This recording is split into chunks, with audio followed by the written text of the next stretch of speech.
সরাসরি শোনাবো বিরোধী দলনেতা শুভেন্দু অধিকারী কি বলছেন। মর্যাদা সম্মান এই রাজ্যের বাইরে তথা আমাদের দেশের বাইরে উলুণ্ঠিত হচ্ছে। গত বছর 9ই আগস্ট অভয়ার ইনসিডেন্টের দিন বা তার পরবর্তী সময়ে অদ্যাবধি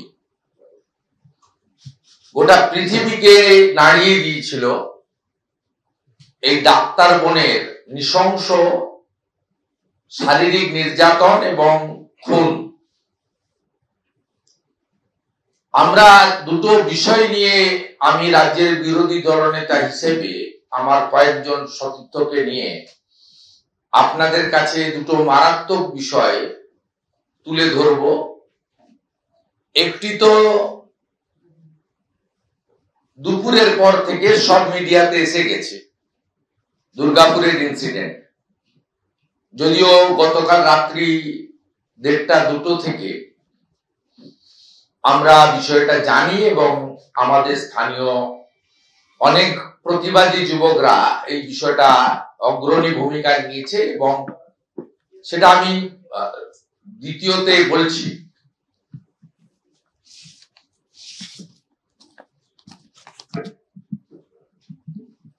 আমাদের জলপাইগুড়ি জেলার রাজগঞ্জে একটি রাজবংশী পরিবারে, যেহেতু ভিকটিমের পরিচয় এবং তার গার্ডিয়ানদের পরিচয় প্রকাশ করা যায় না, গ্রামের নাম বানিয়াপাড়া, পোস্ট অফিস থানা রাজগঞ্জ, জেলা জলপাইগুড়ি। ক্লাস 7-এর ছাত্রী, বয়স 13 বছর, তাকে ধর্ষণ করে তার যে ক্ষতি করেছেন এই ব্যক্তির নাম হচ্ছে ডালিম মোহাম্মদ। তার বয়স 61।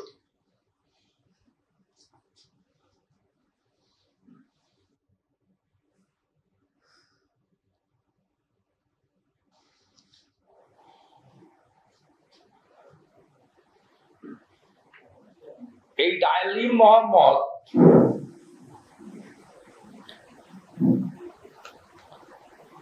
এই ছোট্ট ফুটফুটে কন্যাটিকে শুধু ধর্ষণ করা নয়, তিনি যখন রাজগঞ্জ গ্রামীণ হসপিটালে যান পেটের ব্যথা নিয়ে, ডাক্তারবাবু তাকে জিজ্ঞেস করেন, মা তোমার এই সর্বনাশটা কে করেছে?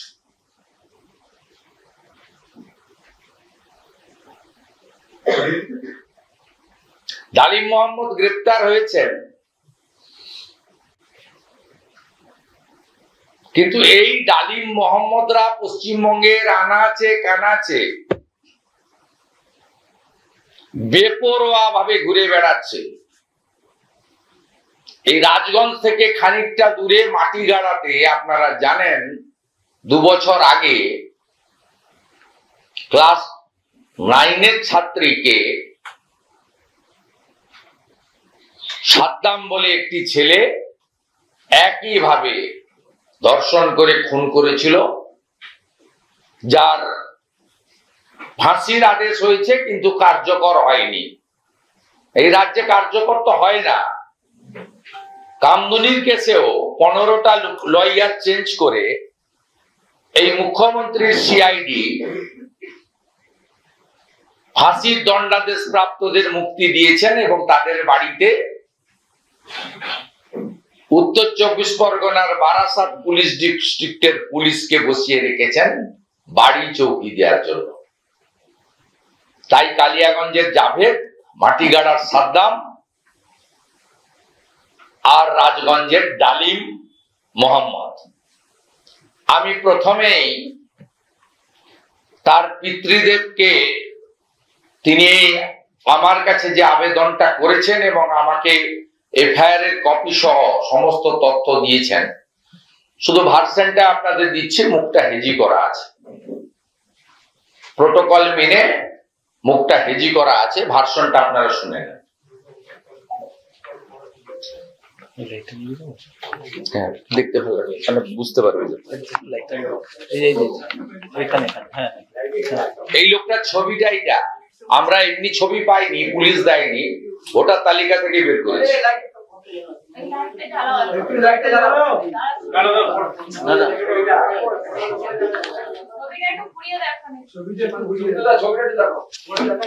এটা ডালিম মোহাম্মদের ছবি।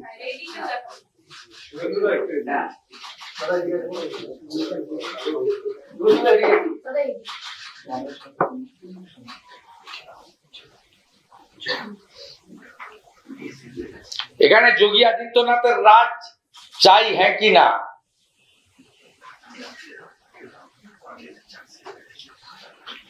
এদের তো জমা নিয়ে খরচ করে দেওয়া উচিত ছিল সঙ্গে সঙ্গে।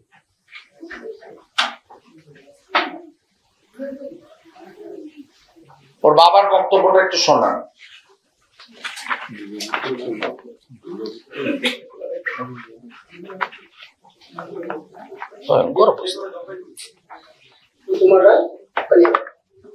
আমার একটা ছোট মেয়ে ক্লাস 7-এ পড়ে,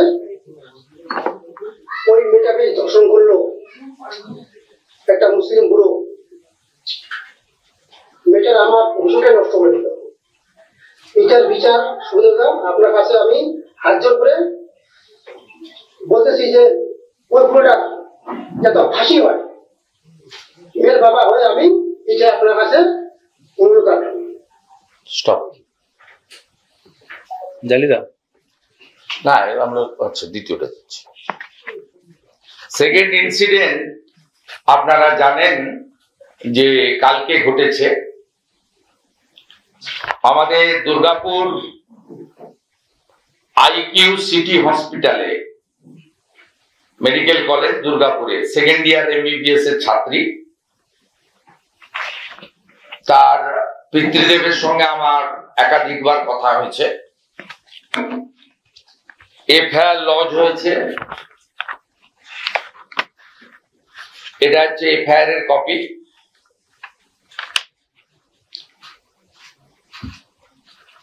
এবং এই মুহূর্তে ভারতীয় জনতা পার্টির কয়েকশো কর্মী, বিধায়ক লক্ষণ ঘোড়ই, বিধায়ক দিবাকর ঘরামি, বিধায়ক নির্মল ধারার নেতৃত্বে থানা ঘেরাও করে আন্দোলন করছে। গতকাল মিডনাইট থেকে আমাদের যুব নেতা পৃথ্বীরাজ, সন্তোষ এবং একাধিক যুব কর্মীরা, রাষ্ট্রবাদী যুবকরা, তারা প্রতিবাদ সংগঠিত করেছেন। পরিবারের সঙ্গে আমার পৃথ্বীরাজের ফোন থেকে একাধিকবার কথা হয়েছে। এফআইআর হয়েছে, এফআইআর হওয়ার পরে এখনো পর্যন্ত কোনো গ্রেফতার হয়নি। এই রাজ্যে মেডিকেল কলেজ সরকারি হোক প্রাইভেট হোক, কোথাও কেউ যে সুরক্ষিত নয়। পুলিশ যে তোলাবাজি করার কাজ, আর মিরিকে মমতা ব্যানার্জি যাবেন হীরক রানী, তার পতাকা ঠিক আছে কিনা দেখার কাজ করছেন। আমার সোশ্যাল মিডিয়া পোস্ট দেখবেন আপনারা, মিরিক পুলিশ পতাকা ঠিক করছে। এইসব ইনসিডেন্ট হচ্ছে কেন? লাগাতার উপর্যু করে ইনসিডেন্ট হচ্ছে, নন স্টপ ইনসিডেন্ট হচ্ছে। দুর্গাপূজা, কালী পূজার মধ্যে ইনসিডেন্ট ঘটছে। আমরা আমাদের কোন বোন এবং কন্যা, এরা সবাই ছোট কন্যা সম, এদের কাউকে আমরা সুরক্ষিত রাখতে পারছি না। দৃষ্টান্তমূলক শাস্তি হচ্ছে না। Government silent. মুখ্যমন্ত্রী সব বিষয়ে কথা বলেন। কালীঘাটে জল এলে বলেন ফারাক্কার জল ঢুকেছে কালীঘাটে, ভুটানের জল ঢুকে গেছে পাহাড়ে, যেখানেই জল সেখানেই ডিভিসি। আর্মিকে তাড়া করতে চলে আসেন মেয়র রোডে, তখন ওনার হাতে পর্যাপ্ত সময় থাকে। শিডিউল বানাতে হয় না।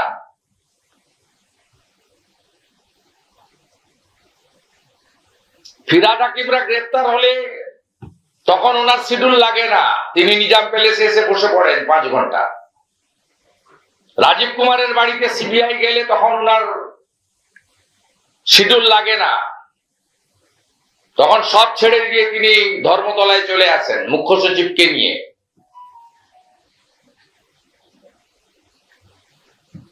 উত্তরবঙ্গ ভেসে গেলে তাকে নাচতে হয় এখানে। কসবা গার্লস কলেজ থেকে অদ্যাবধি এই মুখ্যমন্ত্রী ধর্ষণ নিয়ে, বোন, কন্যা, দিদি, নারী নির্যাতন নিয়ে কোনোদিন একটা শব্দ কোথাও বলেননি কেন? শেষ আমরা শুনেছিলাম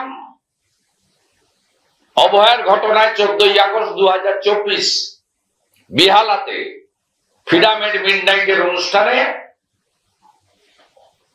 ওর বাবা মা চাইলে তো আমি 10 লাখ দিতেই পারি।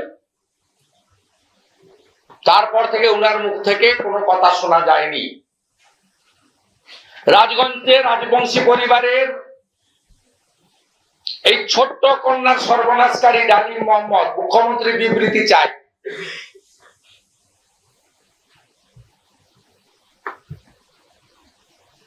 মুখ্যমন্ত্রী তার যে এখানকার মহিলা কমিশন, শিশু রক্ষা কমিশন, কয়লা ভাইপোর ছেলে বলে দিয়েছিলাম বলে আমাকে 3 বার নোটিশ করেছিল। লেডি কিম বলে দিয়েছিলাম বলে আমাকে ডাকা হয়েছিল, হাইকোর্ট পর্যন্ত গেছি আমি।